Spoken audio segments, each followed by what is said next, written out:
નમસ્કાર. SYBA સમાજશાસ્ત્ર વિભાગ paper number 8 સામાજિક માનવશાસ્ત્ર. તેમાં આપણે લોકો છેલ્લું યુનિટ છે તેની ચર્ચા કરી રહ્યા છીએ અને તે છે આદિવાસી સમાજમાં સ્ત્રીઓનો દરજ્જો. તો તેમાં જે મુદ્દાઓ આપણે જોયા તે હતા તેનો પરિચય, પછી આદિવાસી સ્ત્રીઓનો જે દરજ્જો છે તે કોને કહેવાય એટલે તેનો અર્થ આપણે જોયો, અને ત્રીજો મુદ્દો આપણે લોકોએ જોયો તો આદિવાસી સમાજના સ્ત્રીના દરજ્જા અંગે જે માનવશાસ્ત્રીઓના અભ્યાસો છે તેના તારણો કયા છે તેના વિશેની સમજૂતી મેં તમને લોકોને આપી દીધી. તો હવે આજથી આપણે લોકો તેનો એક એક દરજ્જો છે તે એક એક વિડીયોમાં આપણે જોતા જશું. તો આજે આપણે જે મુદ્દો જોવાનો છે તે છે આદિવાસી સમાજમાં સ્ત્રીઓનો જે સામાજિક દરજ્જો જોવા મળે છે તે. તો સ્ત્રીઓનો જે સામાજિક આદિવાસી સમાજમાં સ્ત્રીઓનો જે સામાજિક દરજ્જો છે તે કેવા પ્રકારનો જોવા મળે છે તેના વિશેની સમજૂતી આજના આ વિડીયોમાં આપણે લોકો મેળવીશું. તો તેના કુલ ટોટલ તમને લોકોને 6 મુદ્દાઓ આપવામાં આવેલા છે. તેમાંથી આપણે જે પહેલા 3 મુદ્દાઓ છે તેની જે સમજ છે તે આજના વિડીયોમાં મેળવીશું. તો આદિવાસી સમાજ છે તેમાં સ્ત્રીઓનો જે સામાજિક દરજ્જો છે તે સ્ત્રી પુરુષ પ્રમાણ, લૈંગિક ભૂમિકા, કુટુંબ, લગ્ન, મિલકત તેમજ જે સામાજિક પ્રથાઓ છે તેમાં વ્યક્ત થાય છે. આદિવાસી સમાજમાં સ્ત્રીની સામાજિક દરજ્જાની જે વિભિન્ન પાસાઓ છે તે વિભિન્ન પાસાઓ આ પ્રમાણે તમને લોકોને અહીંયા મુદ્દા વાઇઝ છે તે આપવામાં આવેલા છે. કુલ ટોટલ તેના 6 મુદ્દાઓ થાય છે, પણ તેમાંથી આજે આપણે લોકો માત્ર 3 મુદ્દાઓની સમજૂતી છે તે મેળવીશું. તો શરૂ કરીએ આદિવાસી સમાજમાં સ્ત્રીઓનો સામાજિક દરજ્જો. તો તેમાં સૌથી પહેલો મુદ્દો આવે છે સ્ત્રી પુરુષ પ્રમાણ અને સ્ત્રીનો દરજ્જો. તો વસ્તી છે તેના દરમાં 1000 પુરુષ દીઠ સ્ત્રીઓની સંખ્યાને સ્ત્રી પુરુષ પ્રમાણ કે લિંગ પ્રમાણ છે તે કહેવામાં આવે છે. સ્ત્રી પુરુષ પ્રમાણ તેમના સામાજિક દરજ્જાનું પ્રતિબિંબ પાડે છે. ભારતની આદિવાસી વસ્તીમાં પુરુષ કરતાં સ્ત્રીઓનું પ્રમાણ ઓછું છે, પરંતુ ભારતની વસ્તીમાં જે સ્ત્રી પુરુષનું પ્રમાણનું જે અસમતુલા આપણને જોવા મળે છે તેની તુલનામાં આદિવાસી વસ્તીમાં સ્ત્રી પુરુષ પ્રમાણમાં ઓછી અસમતુલા આપણને જોવા મળી રહી છે. ભારતની વસ્તીમાં દર 1000 પુરુષે માત્ર 933 સ્ત્રીઓ છે, જ્યારે આદિવાસી વસ્તીમાં દર 1000 પુરુષ દીઠ 972 સ્ત્રીઓ જોવા મળે છે. વસ્તીમાં પુરુષો કરતાં સ્ત્રીઓનો ઓછો પ્રમાણને જો સ્ત્રીઓની અવગણનાના સૂચક તરીકે જોઈએ તો ભારતની વસ્તીમાં સ્ત્રીની અવગણનાની સરખામણીમાં આદિવાસી સમાજમાં સ્ત્રીની ઓછી અવગણના થાય છે તેમ કહી શકાય. આનો અર્થ એ થયો કે ભારતમાં સ્ત્રીઓના સામાજિક દરજ્જા કરતાં આદિવાસી સ્ત્રીઓનો સામાજિક દરજ્જો ઊંચો છે, પરંતુ આદિવાસી સમાજમાં એકંદરે પુરુષ કરતાં સ્ત્રીઓનું પ્રમાણ ઓછું છે, જે આદિવાસી સમાજમાં પુરુષો કરતાં સ્ત્રીઓનો સામાજિક દરજ્જો નીચું હોવાનું સૂચિત કરે છે. એટલે ભારતની વસ્તીની દ્રષ્ટિએ વધારે છે, પણ આદિવાસીનું પર્સનલી આપણે જોવા જઈએ સમાજનું તો એ માળખામાં સ્ત્રીઓનું પ્રમાણ પુરુષો કરતાં ઓછું છે. જો કે ભારતના વિભિન્ન રાજ્યો અને જે કેન્દ્ર શાસિત પ્રદેશો છે તેના આદિવાસીની જે વસ્તી છે તેમાં સ્ત્રી પુરુષના પ્રમાણમાં વૈવિધ્ય છે. કેટલાક રાજ્યમાં તો કેટલીક આદિજાતિઓમાં સ્ત્રીનું પ્રમાણ 1000થી પણ વધુ જોવા મળી રહ્યું છે, જ્યારે કેટલાક રાજ્યો અને આદિજાતિઓમાં આદિવાસી પુરુષ કરતાં સ્ત્રીઓનું પ્રમાણ 1000થી ઓછું છે. એટલે ટૂંકમાં જે સભ્ય સમાજમાં સ્ત્રીઓનું પ્રમાણ છે તેના કરતાં આદિવાસી સમાજમાં સ્ત્રીઓનું પ્રમાણ પુરુષો કરતાં વધારે છે. આદિવાસી સમાજમાં સ્ત્રી પુરુષ પ્રમાણમાં આવી વિષમતા માટે સ્ત્રીઓ પ્રત્યેની ઉદાસીનતા, કન્યા જન્મની અવગણના, સ્ત્રીઓનો ઊંચો મૃત્યુદર જેવા કારણો છે તેને જવાબદાર આપણે ગણાવી શકીએ. આ બાબત આદિવાસી સમાજમાં પુરુષોના સામાજિક દરજ્જા કરતાં સ્ત્રીઓનો સામાજિક દરજ્જો નીચું હોવાનું સૂચિત કરે છે. આમ સ્ત્રી પુરુષ પ્રમાણ અને સ્ત્રીઓનો દરજ્જો છે તેના આધારે આપણે એમ કહી શકીએ કે વસ્તીની દ્રષ્ટિએ આદિવાસી સમાજમાં સ્ત્રીઓનું પ્રમાણ વધુ છે, પણ આદિવાસી સમાજનું પર્સનલી આપણે જોવા જઈએ તો ત્યાં સ્ત્રીઓનું પ્રમાણ પુરુષો કરતાં ઓછું છે અને જે સ્ત્રીઓનો નીચો દરજ્જો સૂચવે છે.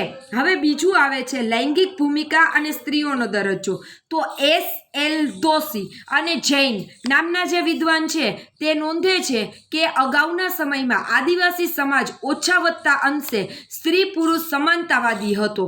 આદિવાસી સમાજમાં શ્રમ વિભાજન ઉંમરના પાયા ઉપર રચાયેલું હતું, લિંગના પાયા ઉપર નહીં. એટલે કે સ્ત્રી પુરુષ ભેદભાવ આધારે કાર્ય વિભાજન થતું નહોતું. ભીલ પુરુષો સ્વૈચ્છિક રીતના અનાજ દળવાનું અને પાણી ભરવાનું કાર્ય કરતા, સ્ત્રીઓ પાકની ચોકી કરતી. આ બાબત સૂચવે છે કે આદિવાસી સમાજમાં સ્ત્રી પુરુષના કાર્ય વિભાજનમાં લૈંગિક ભેદભાવ નહોતો. પરંતુ આદિવાસી સમાજમાં જેમ જેમ વિકાસ વધતો ગયો તેમ શ્રમ વિભાજનમાં લૈંગિક ભેદભાવ છે તે શરૂ થયો.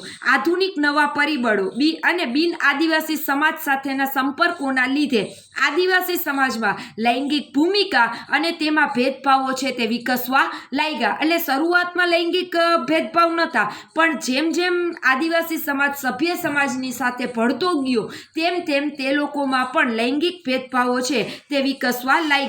સમકાલીન આદિવાસી સમાજમાં લૈંગિક શ્રમ વિભાજન થયેલું છે. પુરુષો સ્ત્રીને શારીરિક રીતના નબળી માનવા લાગ્યા છે. પુરુષ અને સ્ત્રી તેમની શારીરિક ક્ષમતા મુજબ કામ કરે છે. સ્ત્રીઓ માટે ઘરકામ અને બાળકોની દેખભાળ મુખ્ય કાર્ય છે. પુરુષો મહત્વના અને મહેનતના કામોમાં ભાગ લે છે, પરંતુ સ્ત્રીઓને સામાન્ય રીતના પુરુષો કરતાં હળવું કામ સોંપવામાં આવે છે. શિકાર કરતી આદિજાતિ જેવી કે કુકી, કોનક નાયક, ચેચુ, કાડર આ બધા છે તેમાં પુરુષો શિકાર કરવાનું અને સ્ત્રીઓ જંગલમાંથી ખાદ્ય સંકલન કરવાનું કામ કરે છે. કૃષિ કરતી આદિજાતિઓ જેવી કે મુંડા, ગોંડ આ બધી આદિજાતિઓમાં પુરુષો ખેતર ખેડવાનું અને તૈયાર કરવાનું કામ કરે છે, જ્યારે સ્ત્રીઓ છે તે ખેતી સંબંધિત હળવા કામો કરે છે. સંથાલમાં પણ આવું જ જોવા મળે છે. પશુપાલકોમાં પણ પુરુષો અને સ્ત્રીઓના કાર્યક્ષેત્ર ભિન્ન છે. મધ્યપ્રદેશ અને મહારાષ્ટ્રના જે ભીલ લોકો છે તેમાં ચુસ્ત શ્રમ વિભાજન નથી, પરંતુ પુરુષો મહેનતનું અને શક્તિ માંગી લેતા કામો કરે છે, જ્યારે સ્ત્રીઓને ઓછી મહેનતના અને એકવિધતાવાળા કામો સોંપવામાં આવે છે. આમ સ્ત્રીઓ પુરુષો કરતાં નબળી છે તેવી માન્યતા અને તેના આધારે થતા કાર્ય વિભાજનમાં આદિવાસી સ્ત્રીઓનો દરજ્જો પુરુષો કરતાં નીચો હોવાનું ફલિત થાય છે. આમ આપણે એમ કહી શકીએ કે લૈંગિક ભૂમિકાના પરિણામે સ્ત્રીઓનો દરજ્જો આદિવાસી સમાજમાં પુરુષો કરતાં નીચો જોવા મળે છે. હવે આવે છે કુટુંબ અને સ્ત્રીનો દરજ્જો. જો પહેલું આપણે જોયું સ્ત્રીઓનું પ્રમાણ અને સ્ત્રીનો દરજ્જો, સ્ત્રી પુરુષનું પ્રમાણ કેટલું છે અને તેના આધારે આપણે સ્ત્રીઓનો દરજ્જો જોયો. બીજું આપણે જોયું લૈંગિક ભૂમિકા અને સ્ત્રીઓનો દરજ્જો. હવે ત્રીજું આપણે જોઈએ છે કુટુંબ અને સ્ત્રીઓનો દરજ્જો. તો આદિવાસી સમાજમાં 3% વધુ આદિજાતિઓ માતૃવંશી છે, જે આપણે લોકો આગળ કરી ચૂક્યા છીએ. માતૃવંશી કુટુંબ એટલે માતૃસ્થાની કુટુંબ. આથી આવી આદિજાતિઓમાં સ્ત્રીને લગ્ન બાદ સ્વસુર ગૃહે જવું પડતું નથી અને સાસુ, સસરા, જેઠ, જેઠાણી કે પતિના આધિપત્યનો ભોગ બનવું પડતું નથી. માતૃવંશી આદિજાતિઓમાં પુરુષ કરતાં સ્ત્રીઓનું સ્થાન ઊંચું છે. મોટાભાગની આદિજાતિઓ પિતૃસ્થાની છે અને તેમાં ઘણી આદિજાતિઓમાં લગ્ન પછી પતિ પત્ની તેમનું અલગ ઘર વસાવે છે. આવા કુટુંબમાં સ્ત્રી વધુ સ્વતંત્રતા ભોગવે છે એમ આપણે કહી શકીએ. લગ્ન પછી પુત્રવધુએ સ્વસુર ગૃહે નિવાસ કરવાની પ્રથાવાળી આદિજાતિઓમાં જ્ઞાતિ જેવા બંધનો નથી. પતિ કૌટુંબિક સત્તા ધરાવતો હોવા છતાં પત્ની ગૃહ સંચાલનમાં મહત્વપૂર્ણ, જવાબદારીભરી અને સ્વતંત્ર ભૂમિકા ભજવે છે. પુત્ર પુત્રીનો ઉછેર કરવામાં ભેદભાવ હોતો નથી, પરંતુ મિલકતનો વારસો માત્ર પુત્રોને જ મળે છે. આથી જણાશે કે કુટુંબમાં સ્ત્રીનો દરજ્જો પુરુષો કરતાં નીચો છે. પણ એ ક્યાં? પિતૃવંશી કુટુંબમાં. માતૃવંશી કુટુંબમાં સ્ત્રીઓનો દરજ્જો પુરુષો કરતાં ઊંચો જોવા મળે છે. પિતૃવંશી આદિવાસી સમુદાયોમાં સ્ત્રીઓ સખત પરિશ્રમ કરે છે. સ્ત્રીઓ ઘરમાં તેમજ કૃષિ કાર્યમાં સખત શ્રમ કાર્ય કરે છે, પરંતુ સ્ત્રીઓના શ્રમ કાર્યને કમાણી કરતી આર્થિક પ્રવૃત્તિ ગણવામાં આવતી નથી. સ્ત્રીના દરજ્જાની ઓળખ તેના પતિની ઓળખ દ્વારા અપાય છે. આ બાબત આદિવાસી સમાજમાં પુરુષો કરતાં સ્ત્રીઓના નીચા દરજ્જાને સૂચિત કરે છે. માતૃવંશી આદિવાસી સમુદાયોમાં સ્ત્રીઓ એકંદરે સામાજિક સ્વાતંત્ર્યતા ભોગવે છે અને દાંપત્ય સંબંધમાં સમાનતા ધરાવે છે. સ્ત્રી જીવનસાથીની પસંદગી કરી શકે છે. સ્ત્રીઓ છૂટાછેડા પણ આપી શકે છે. સ્ત્રીઓને મુક્ત રીતના હરવા ફરવાની પણ છૂટ છે, પરંતુ કાર્ય વિભાજનમાં લૈંગિક ભેદભાવ જોવા મળે છે. ઘરકામ અને બાળ ઉછેર સ્ત્રીની જવાબદારી ગણાય છે. સ્ત્રીઓ પુરુષો જેટલું જાતીય સ્વાતંત્ર્યતા ભોગવી શકતી નથી. ખાસ કરીને ખાસી માતૃવંશી સમુદાય છે તેમાં સ્ત્રીઓનું વર્ચસ્વ હોવા છતાં પુરુષોને શક્તિશાળી ગણવામાં આવે છે. ખાસી, નાયર અને ગારો જે આપણે લોકો આગળ કરી ચૂક્યા છીએ. પુરુષોને શક્તિશાળી માનવામાં આવતા હોવાથી તેને રક્ષણ અને ભરણ પોષણની જવાબદારી સોંપવી જોઈએ તેમ માનવામાં આવે છે. ખાસી સ્ત્રીઓને જાહેર જીવનમાં ભાગ લેવા દેવામાં આવતો નથી.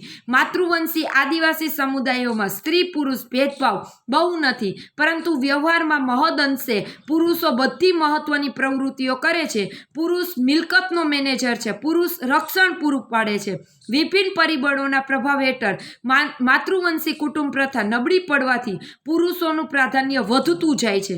માતૃવંશી આદિવાસી સમુદાયોમાં સ્ત્રીઓને ખાસ ગૌરવ અને દરજ્જો મળ્યા છે, પરંતુ સ્ત્રીની પ્રવૃત્તિના ક્ષેત્રો પુરુષોથી ભિન્ન છે, તેમજ સ્ત્રીઓ પર કેટલાક નિયંત્રણો પણ જોવા મળે છે. તો આ થયા આપણા 3 મુદ્દા જે હતા આ સ્ત્રી પુરુષ પ્રમાણ અને સ્ત્રીઓનો દરજ્જો, લૈંગિક ભૂમિકા અને સ્ત્રીઓનો દરજ્જો, કુટુંબ અને સ્ત્રીઓનો દરજ્જો. તો આદિવાસી સમાજમાં જે સામાજિક દરજ્જો છે તેના આપણે લોકોએ 3 મુદ્દાઓ જોયા. તો આ 3 મુદ્દા અને આગલા જે 3 મુદ્દા મેં તમને લોકોને સમજાવ્યા હતા એ તમે લોકો તૈયાર કરી લેજો. હવે પછીના વિડીયોમાં બીજા જે 3 મુદ્દાઓ બાકી રહે છે જે સામાજિક દરજ્જાના, તેની સાથે આપણે લોકો મળીશું. Thank you.